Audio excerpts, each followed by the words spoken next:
म्हणे नव्हते जतन वेगळाले गुणे धाव घेती काम क्रोध मद मत्सर अहंकार निंदा हिंसा फार माया तृष्णा तुकबराय प्रस्तुत अभंगातून या अंतःकरणातल्या घटकांचा विकारांचा विचार या दुसऱ्या चरणामध्ये करतात. काम क्रोध मद मत्सर अहंकार हिंसा निंदा माया तृष्णा हे अंतःकरणात राहणारे विकार आहेत. हे काही गुणधर्म नाहीत, चांगले गुण आहेत असं नाही, तर हे जीवाला त्रस्त करणारे, ज्या योगे जीव दुःखी अधिक कसा होईल याच्यासाठी जे रात्रंदिवस धडपड करतात.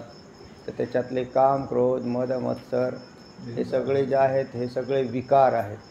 षडभाव विकार असंही म्हटलं, षडविकार असं म्हटलं यांना.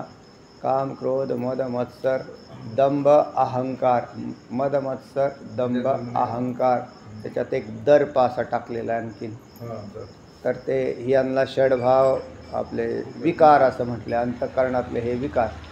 आणि हे ज्या ठिकाणी आहेत त्या ठिकाणी जीव कधी तृप्त राहत नाही, समाधानी राहणार नाही. तर तो नित्य असमाधानी अधिक दुःखी अशा प्रकारची जीवाची वृत्ती यांच्यामुळे होते. बरं, हेच जीवाचं संगोपन करत असतात. जीवाला जगवलं कोणी असेल तर कामाने जगवलेलं आहे. ज्याच्या चित्तातला काम गेला तर तो देवच होऊन जातो, अहंकार गेला तर देव होऊन जातो. म्हणजे देवाच्या ठिकाणी काम क्रोधाधिक विकार नाहीत, तर अविद्येने जीवाच्या ठिकाणी हे विकार उत्पत्ती होते. देवाच्या ठिकाणी हे विकार उत्पन्न होणारच नाही, कारण देवाची उपाधी स्वच्छ आहे म्हणजे ईश्वराची, तेव्हा त्याच्या ठिकाणी बी नाही आहेत. मग हे जीवाच्या ठिकाणी अविद्येने अज्ञानाने स्वरूपाला नाही कळलं, जीवाला स्वरूप नाही कळालं की त्या अज्ञान कार्य काम उत्पत्ती होते आणि कामाच्या पोटातून क्रोधाची उत्पत्ती होते. काम या पदाचा अर्थ आहे इच्छा. माया इच्छा तृष्णा अशा प्रकारचे अनेक शब्द आहेत त्याच्यामध्ये आलेले. तर त्याला या सगळ्यांना काम असं म्हणतात. अनात्म पदार्थाची भोगाविषयीची असणारी अनुकूल पदार्थाच्या भोगाविषयीची इच्छा तिला काम असं म्हणतात. आसक्ती, चित्तामध्ये इतकी आसक्ती आहे जीवाच्या, म्हणजे भगवत चिंतन करणारी माणसंसुद्धा अनात्म विषयाच्या भोगासाठी प्रयत्न करताना दिसतात. म्हणजे त्याच्यामध्ये जर मिळालं तर चांगलंच आहे, फुकटचे पैसे जर गव्हर्नमेंट देत असेल तर घ्यायला काय अडचण आहे असं वारकरीसुद्धा म्हणतात. म्हणजे त्यांना ते फुकटचे पैशावरती फारच डोळा असतो. याचंच नाव काम चित्तामध्ये. आणि नाही मिळाले तर त्या नाही मिळाल्यामुळे एक प्रकारचे चित्तामध्ये उद्वेग तयार होतो, त्याचं नाव क्रोध असं आहे. मग ते क्रोध कोणाविषयी होतो? जे तुमच्या कामाच्या आड येतात त्यांच्याविषयी क्रोधाची उत्पत्ती होते. ज्यामुळे आपला काम पूर्ण झाला तो माणूस आहे ना, त्यांनी माझा घोटाळा केला, नाहीतर माझे ते डुप्लिकेट कागदपत्र होती ना ती बरोबर चालली होती. म्हणजे ह्याचा कार्यक्रम सगळा डुप्लिकेट, आणि तरी त्याची इच्छा अशी की चांगलं आपलं अधिक पैसा कमावा, अधिक मिळवावा. धनलोभी म्हणजे चुकीच्या मार्गाने, ते वाईट मार्गाने भ्रष्टाचार करून, आणि त्याच्यात त्याला आनंद वाटतो. तर हे कामी माणसाचं लक्षण आहे. कामी मनुष्य कधीच सुखी नसतो आणि तो भगवत विषय कधी चिंतन करू बी शकत नाही, कारण त्याच्या डोक्यात गणित जे चालू असतं तर ते सातत्याने धनाचं मानाचं प्रतिष्ठेचं हे गणित हे कामिक माणसाच्या चित्तात चालू असतं. आणि मग तो देवाच्या जवळही जात नाही, देव त्याला जवळ करणार बी नाही. जो मनुष्य कामिक असतो त्याला देव कसा जवळ करेल? तर त्याला करणार नाही. तर तुकोबराय म्हणतात हे आमच्याच्याने जायना नाही, आम्ही प्रयत्न केले, घालवायचा प्रयत्न केला, म्हणून तर आम्ही हाक देवाला मारतो की काम हे त्याच्यात क्रोध येतो, आम्हालाही क्रोध येतो, आम्ही रागवतो. रजोगुणाचं कार्य काल सांगितलं परवा तुम्हाला की राजांश प्रधान माणसं आहेत ते अधिक कामसू असतात. अधिक कामिक माणसं, रजोगुणी माणसं कामिक असतातच, कारण त्यांच्याकडे काम नाही म्हणल्यावर कसं काय होईल? रजोगुण आहे त्यांच्याकडे. अज्ञानी माणसं आपल्या त्या तमगुणी माणसं आहेत तर ते कमीत कमी झोपा काढतात. सगळ्यात जर जास्त झोपा काढत असतील तर त्यांना तमगुणी माणसं म्हणतात. निद्रा, आळस, प्रमाद असं भगवद्गीतेत वर्णन केलं. म्हणजे हे झोपतो, झोपा काढतो, चलणारे आळुके पिळके देतो, अंग मोडतो, जांभळ्या हाणतो, देणे घेण्याचे व्यापार करतो. माऊली ज्ञानोबरायांनी त्याला म्हटले देणे घेण्याचे व्यापार. माहिती तुम्हाला, एका पोराचं लग्नच जमत नव्हतं. जमल तरी कसं, हा सारखा झोपाच काढायचा. आणि मग त्याचं लग्न जमाना तर ते म्हटले मग सोयरी असतात हुशार काय काय, ते म्हणतात की बुवा, मग त्या सोयऱ्यांनी सांगितलं एक हुशार सोयरा होता, एक लांबची मुलगी पाहिली. ते म्हटले काय करतो मुलगा, म्हटले देणे घेण्याचा व्यापार करतो. देणे घेण्याचं म्हणजे देणे घेण्याचं म्हटल्यावरती अंगे मोडामोड, मोडामोडी, जांभळ्यांची परवडी. माऊली ज्ञानोबराय सांगतात अवघी परवडी जांभळ्यांची. तर त्या माणसाने सांगितला, म्हटले बा आमचा मुलगा आहे ना, तो म्हणजे त्या मुलगा फारच चांगला देणे घेण्याचे धंद्यामध्ये व्यवहारात येतो. बरं म्हटलं मग देणे घेण्याची म्हटलं द्यायला काय अडचण नाही पुरीला. म्हणते झालं लग्न झालं. हा गडी दिवसा झोपल्याला, रात्री झोपल्याला. ती पोरगी म्हटली काय बापानी दिले बघून, हे तर माणूस आहे तो काय काम बी करायला आणि काहीच नाही. मग त्याने ती कंप्लेंट केली त्या पुरीने बापाकडे. ते म्हटले का हो, ते म्हटले मुलगा तर बराच व्यावसायिक आहे म्हणून कळालं होतं, हे तर काहीच करत नाही म्हटले तू. म्हणजे काहीच करत नाही तर ते म्हटले मग चला म्हटले मध्यस्थी कोण आहे. त्या मध्यस्थाकडे आल्यावरती ते म्हटले का होते मुलगा काही करत नाही असं कळतं. ते म्हटले करतो ना. म्हटले काय करतो, म्हटले देण्या घेण्याचा व्यापार करतो म्हणून सांगितलं ना. ते म्हटले पण काय देतो, म्हटले जांभळ्या देतो आणि काय घेतो, झोप घेतो. काय देतो, जांभळ्या देतो आणि झोप घेतो. म्हणजे हा काय करतो, देण्या घेण्याचा व्यापार करतो. हे तमगुणी माणसाची लक्षणं आहेत. रजोगुणी माणसं आहेत ते क्रियाप्रधान असतात, पण त्याच्यात अधिक दुःख भोगतात ते, आणि अधिक कामना उत्पन्न होते. चांगला आहे तो सत्वगुणी परमार्थ करणं म्हणून सत्वगुणा. सात्विक आहार सेवन करावा. दुसरा जर आहार सेवन केला तर तुमची वृत्ती आहे ती वाईट होऊन जाईल. वाईट वृत्ती झाली तर नाश तुमचाच होईल. चित्तात कामना अधिक वाढेल, या विकार अधिक वृद्धी होतील. म्हणून त्याच्यावरती नियंत्रण करण्यासाठी आम्ही सात्विक आहार सांगितला का नाही, जो सात्विक आहार करावा त्यासाठी सांगितलेला आहे. आणि तो केला पाहिजे म्हणजे बुद्धी सात्विक होते. मोक्ष हा सत्वगुण प्रधान बुद्धीवाल्याला होतो. रजोगुणी तमगुणी माणसाला कसा होईल तो नाही. म्हणून तो सात्विक बुद्धिवानाचा मोक्ष. त्यात पुढे जाऊन तर त्याला सत्वांश वृद्धी झाल्यानंतर त्यालाही तो त्याग करायला लावलेला आहे. म्हणजे कोणत्याही गुणांना धरून मोक्ष होतच नाही.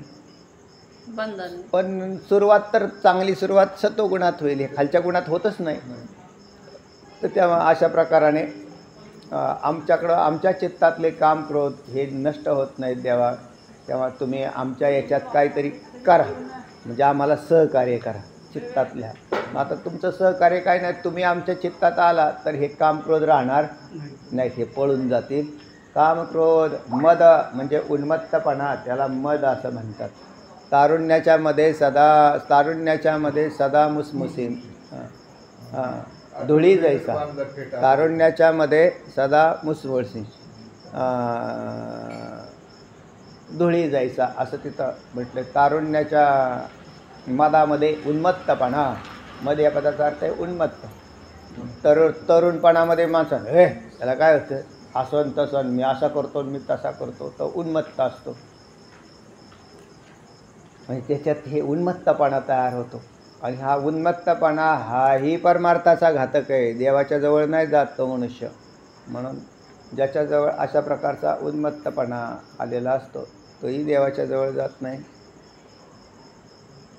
न मानी धुळी जायचा. ते जसा धुळी जायचा म्हणजे बाजारपेठेत बैल चाललेला असतो, तो असा गलेलठ्ठ बैल त्याला हाणलं बाजूला तरी तो इकडंसुद्धा पाहत नाही तिकडंसुद्धा पाहत नाही, रस्तासुद्धा सोडत म्हणजे ह्या असा धुळी बाजार. कारण त्या असा अंगलट तुम्ही पाहिली का अशी बैल काय बाजारपेठ असे त्याला जर असं हाणलं तर तो असं करतो नुसतं. पोळ म्हणतो आपण त्याला ना, काही कामाचंच नाही. हां, गावात सोडलेले असे असे काही उन्मत्त, हां, कटाळ्या म्हणतात, पण हे आमचं माणसावर चाललेलं. असे काय काय माणसं उन्मत्त अशा प्रकारचे. हां, रस्त्यात पिऊन चालले तर अख्खा रस्ता त्याचाच, कोणालाच जुमाडत नाही. ते कोण आलं मी अजिबात कोणाला मानत नाही. उन्मत्त असा राहतो. मत्सर, त्या आपल्यापेक्षा अधिक गुण ज्याच्याकडे दिसले की त्याच्याविषयी काय तयार होतो, मत्सरता अशा प्रकारची तयार होते. तुमच्यापेक्षा हुशार दिसला तो, आपल्यापेक्षा तुम्ही हुशार दिसले की तुमच्याविषयी मी काय करायला लागतो, मत्सर करायला लागतो. तर अशा प्रकारचा मत्सर तयार होतो. ते म्हणजे काय त्याने ते बावळट माणूस आहे, त्याचं काय त्या आता तो हुशार आहे असं नाही म्हणणार तो, कारण त्याच्यापेक्षा त्याच्याजवळ काय आहे, अधिक संपन्नता असली की त्या व्यक्तीविषयी दुसरी व्यक्ती द्वेष करते. त्या द्वेषाच्या पोटातच हा मत्सर राहतो. द्वेषाच्या पोटातलेच भाग आहेत ईर्ष्या, असूया, मत्सर, हे त्या द्वेषाच्या पोटात राहतात. त्याचे थोडे थोडे अर्थभेद वेगवेगळे आहेत. मत्सर तुम्हाला एकदा मागं सांगितले होते मी. तर त्या द्वेषाच्या पोटात हे राहतात. पण मग हे काय होतं, आमच्याच्याने हे नाही जाऊ राहिलं देवा. म्हणून आमच्या चित्तामध्ये मद आहे, उन्मत्तपणा आहे, मत्सरता आहे, मत्सर, आणि अहंकाराला तर पारावरच राहिला नाही. कसा काय आम्ही काय करावं, तर तुम्हीच आम्हाला सहकार्य करा. निंदा, हिंसा, फार माया, तृष्णा. आमच्या चित्तात निंदा कोणी केली तरी आम्हाला सहन होत नाही. आम्ही मात्र दुसऱ्याची खुशाल निंदा करतो. म्हणजे दुसऱ्याची निंदा करायला आम्हाला काही वाटत नाही. त्याच्यामुळे आमचं पुण्य अजून घसरण होते. आपली कोणी जर निंदा केली तर आपली काय होईल, आपलं पाप जाईल. पण आपण दुसऱ्याची निंदा केली तर आपलं पुण्यात घसरण होईल, कारण त्या व्यक्तीला ते जातं. ज्या व्यक्तीची तुम्ही निंदा केली त्याला आपलं पुण्य त्याला जातं. त्याने आपली केली तर त्याचे पुण्य नष्ट होईल. तर आम्ही मात्र याच्यातच लागलेलं आहे. म्हणजे इतकी भीषणता आहे ना की सात्विक चांगली लोक म्हणणारीसुद्धा या दुर्गुणांचे शिकार झालेले असतात. द्वेष करत राहतात एकमेकाचे. पुष्कळ अध्ययन केलेला मनुष्य हा द्वेषापासून मुक्त झालेला असतो असं काही नाही, कारण त्याच्याही चित्तामध्ये हा द्वेष राहतो. कोणी एखादा विद्वान त्याच्यापेक्षाही मोठा विद्वान पाहिला की त्याचा काय करतो, द्वेष करतो. एखादा महाराज दुसऱ्या महाराजाचा द्वेषच करतो. म्हणजे असं म्हटलं आहे, 2 महाराज एकत्र कधीच राहत नाही. 2 जावा 2 आवा, 2 जावा 2 आवा आणि 2 बुवा, हे एकत्र कधी राहत नाही. काय लक्षात आलं सर? 2 जावा एकत्र झालाच घोटाळा. 2 बायका एकत्र राहणार नाही आणि 2 बुवासुद्धा एकत्र राहत नाही, कारण तेव्हा ह्याचं कीर्तन ना पाडतोच आता. म्हणजे त्याच्या डोक्यामध्ये काय राहतं, त्याला त्याचा जय जयकार करून नाही द्यायचं, त्याला खड्ड्यात कसा घालायचा. तर हे अशा प्रकारची द्वेषबुद्धी काम करत राहतात. चला, आणि हे निंदाही करत राहतात. निंदा, हिंसा ही चित्तामधला उपद्रवी गुणधर्म आहे. हिंसा काही कारण नसताना लोक हिंसा करतात. कायेने, वाचेने, मनाने केली जाते हिंसा. वाणीने वाईट बोलणं ही हिंसाच आहे एक प्रकारची. एखाद्या व्यक्ती कशाला बोलायचं आहे, हरी बोला, हरी बोला, नाहीतरी बोला आणि सोडून द्या त्याला. कसा असेल तसा असू द्या. असेल त्याच्याकडे दुर्गंध तरी सोडून द्यायचे, त्याचं विचार डोक्यात नाही घ्यायचा आणि सोडून द्यायचा त्याला. बाकी काहीच करायचं नाही, त्याच्याविषयी काहीच बोलायचं नाही. तर कारण आपल्या वाणीला विसीन होतो, आपलं पुण्य नष्ट होऊन जातं. तर तेव्हा हिंसात्मक वाणी हिंसात्मक नसावी, वृत्ती हिंसात्मक नसावी. मनातसुद्धा हिंसात्मक कर्म करावं असं उत्पन्नच होऊ नये. होतं बरं काही वारकरी साधनेच्याद्वारे हे तयार होतं. आता मला नाही वाटत काही वारकरी जे जुनाट वारकरी झालेले आहेत यांना हिंसा करावी असं नाही वाटत, आणि वाटत असेल तर ते अजून त्या वृत्तीपर्यंत पोचले नाही. हिंसा कोणतीच हिंसा नाही. कोणाला हाणावा असं सुद्धा वाटत नाही. आता ते समोरचे काय काय वेळेला होतात उलटे सुलटे व्यवहार, तो करत असतो, तो असा भरपूर उद्वेग येईल तुम्हाला असा, पण तरीसुद्धा मग त्याला वाटतं की झालं ह्याची संगती सोडून देऊ, याच्याबरोबर नाहीच बोलायचं, आपलं निघून जाऊ. सगळ्यात चांगलं शस्त्र कोणतं असेल तर शांत राहणं आणि निघून जाणं आणि मौन ठेवणं, हे सगळ्यात काम हां बस अंतर ठेवणं. त्या व्यक्तीविषयी पुन्हा अजिबात न वाच्यता करणे, म्हणजे त्याच्याविषयी बोलायचंच नाही काय, तर हे सगळ्यात भारी. म्हणजे त्याला बाकी त्यांच्याविषयी, कारण ते सगळं त्याच्याविषयी उद्विग्नता जर तुम्ही बोलायला सुरुवात केली तर मग आपल्या वाणी आपलं पाप तयार होईल, वाणीचा तपश्चर्या नष्ट होते. तर तेव्हा ही वाणी कायिक वाचिक कायेने बी नको, वाणीने नको, कायिक वाचिक आणि मानसिक मनाने सुद्धा चिंतन नाही करायचं. कशाला सीन आहे नुसता सीन उठाना, काय मनाने कशाला चिंतन करायचं, असे देवाचं चिंतन दिलं टाकून, आणि हे असले फालतू चिंतनं डोक्यात बसतात. पण काय करावं, देवा आमच्या डोक्यातलं जात नाही म्हणून दिली हाक म्हणे, म्हणून आम्ही देवाला हाक दिली. तृष्णा म्हणजे अनात्म पदार्थाचे अधिकता प्राप्त व्हावी, अनुकूल पदार्थ मला आहेत याच्या आधिक्याने प्राप्त व्हावं, याला नाव आहे तृष्णा. करसी देवाविना आस अवघी होईल उदास, तृष्णा वाढाविसी बहुवस कधी सुखास न पौसी. तुकोबराय म्हणतात तृष्णा वाढाविसी बहुवस, पुष्कळ तृष्णेला जन्म दिला. राहायला घर आहे ना, नाही आता 10 मजलीच बांधतो, अरे मग चांगलं आहे, 5-6 खोल्या आहेत, पाहुणे रावळे त्यांची सोय होते, सगळ्यांची सोय होते, कशाला आणखीन वाढवायचं. नाही नाही, लोकांनी दगड्यांनी बंगले बांधले ना मोठे, आपल्यालाही मोठा बांधायचा. अशी तृष्णा साधारण लोकांच्या डोक्यात असली तर ठीक आहे. वारकऱ्यांनी काय ठेवावी, वारकऱ्यांनीही नाही, आपलं आहे ना राहण्यासाठी एक घर, खोली, भात घर असलं पुष्कळ झालं, काही देणं घेणं नाही त्याची. माझ्याच्या डोक्यात माया बसलेली असते, त्याचं तेवढ्यावर भागत नाही. मग ते म्हणतं मी आणखीन काय, 5 एकर आहे ना तुला जागा, जमीन आहे ना, आहे ना, तीच करता करता नाकीनं वालन तुला, आता शेजारची परत 5 एकर कशाला घेतो. ते म्हणजे विकाय निघाली, स्वस्तात आहे, स्वस्तात असते काय, सोन स्वस्तात द्यायला मोकळे का. हा आडला असेल तर काय 1-2 लाख कमी करेल, लय झालं तर. आडला असेल तर मग काय करेल. पण मग ह्याला काही ह्यानी कशाला. चांगले लोक सुटलेले सुद्धा परमार्थातले परत त्या जमिनी घेऊन गुंतून बसतात, म्हणजे सुटून गेले ते काय, त्याच्यापासून राहिलं नाही, आणि मग परत तिकडं डोकं लावलं, आणि तिकडं डोकं लावल्यावरती परत त्याच्यामध्ये जाऊन ते गुंतून बसले. आता ते जमिनी काय सोडत नाहीत माणसाला, ते चांगले कसून कसून घेतात. कोण, जमिनी. माणसं जमिनी कसतात का जमिनी माणसं कसतात. लौकिकात असं म्हटलं जातं आम्ही जमीन कसतो. अहो तुम्ही नाही जमीन कसत, जमिनीने तुम्हाला कसलं. हाडं राहिली का नाही तुमची पार खाली, घासून घासून पार तो खायला नाही काय नाही, हातावर भाकरी घेऊन खातो. कुणी कसलं कोणाला. आता ते शेवटला शिल्लक राहतं त्याला म्हणायचं त्याने कसलं.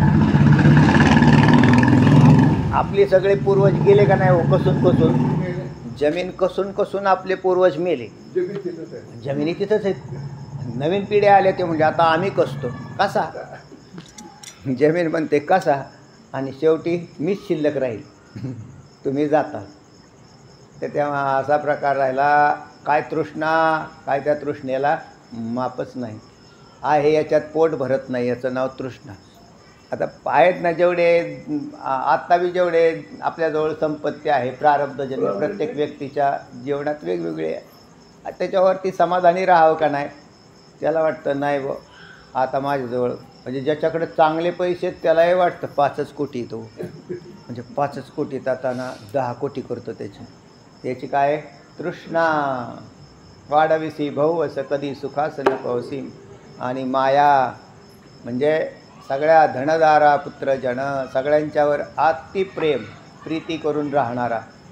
म्हणून त्याच्या सगळ्या विषयांच्या ठिकाणी त्याची काय आहे, माया आहे, म्हणजे प्रेम. मायापदाचा इथला अर्थ प्रेम असं आहे. ब्रह्म आणि माया नाही घ्यायची. तर आपलं माया म्हणजे प्रेम, सगळ्या वस्तूवर काय आहे? हां, आणि सगळ्या वस्तूवर म्हणजे अनुकूल असलेल्या सगळ्या वस्तूवर. प्रतिकूल असलेल्या वस्तूवरती माणसाचं प्रेम नसतंच. ठीक आहे. एखादी वस्तू जर प्रतिकूल झाली, म्हणून मी असं सांगत असतो नेहमी की आपल्या दृष्टीने प्रतिकूल वस्तू या आपल्या दृष्टीने अतिशय चांगल्या राहतात, कारण त्यांचं आपण चिंतन करत नाही. आणि जे आपल्याला अनुकूल असतात ना, ते आपल्या दृष्टीने घातक वस्तू असतात. जर पत्नी जास्त प्रेम करणारी असेल तर तो तिथंच लुडूबुडू करत बसतो. तो हरिपाठालाच येत नाही, तो कीर्तनाला नाही, पाठाला नाही, प्रवचनाला नाही, कशालाच नाही. कारण ते म्हणजे आम्हाला काय देवानी कमी केले, तिकडंच राहिले. तो त्याच्या जर प्रतिकूल पत्नी असेल, आले का घरात पाऊल ठेवलं की जा इकडं जा, ते करून या, आणि आमकं करा, फलाण करा, कर्कशा अशी जर असेल, ते म्हणतो घरात ठेवलं की ते म्हणतो चला आपलं मंदिरात. ते म्हणते का ते घरात काय दिलं की ते घरात गेलं की ते लागली बोलायला. त्याच्यापेक्षा हिचं बोलणं ऐकण्यापेक्षा आपलं आहे का. मग भारी कोण आहे? तुम्हाला कोणत्या का माध्यमातून तिने काय का ना तिच्या त्या वाईट कर्कश स्वभावाने तुम्हाला मंदिरात लावलं का नाही, तर ती चांगली. म्हणजे कर्कशा जर असेल तर ती चांगली. आणि ती जर जास्त प्रेम, बसा बसा बसा, आता चहा, आता नाश्ता, आणि असा पर असा असेल तिथं म्हणजे कशाला मंदिरात जायचं. भारी कोण आहे? प्रतिकूल घटक आपल्या दृष्टीने भारी असतात आणि अनुकूल घटक आपलं वाटोळ करण्याच्या मागं लागलेले असतात.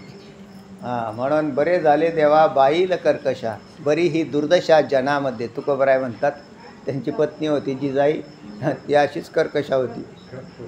बरे झाले देवा बाईल कर्कशा, बरी ही दुर्दशा जनामध्ये. जनामध्ये आमची दुर्दशाच होते. म्हणून अनुतापे तुझे राहिले चिंतन, झाला हा वमन संसार. आमचा नाहीतर वमन होईल का? नाही होणार. तर त्याला चला म्हणून माया तृष्णा. चला राहिलेला तिसऱ्या चरणाला उद्या पाहू. हरी सुंदर ते जाण उभे विटेवरी, हार गळा सात पितांबर.